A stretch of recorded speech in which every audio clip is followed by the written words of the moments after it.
韓流艦、ばんりゅうまるは、幕末期、江戸幕府が所有していた軍艦の一つ。また、日本海軍初期の軍艦。元はイギリスの王室ヨットでビクトリア女王から江戸幕府に贈呈された。木造スクーナー型蒸気船。長さ23艦、約 41.8 メートル、幅3艦、約 5.45 メートル、深さ1丈7尺、約 3.23 メートル、排水量370トン。韓流艦。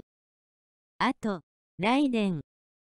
康政5年、1858年、7月4日、日英修好通商条約に調印するために来日した英国使節エルギン伯爵ジェームズ・ブルースにより、ビクトリア女王の名において将軍に寄贈された。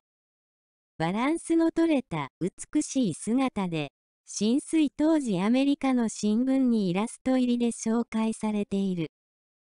小型でスマートな快速遊覧船ながら構造が頑丈で、幕府はこの船を砲艦として使うべく幕府海軍に組み入れた。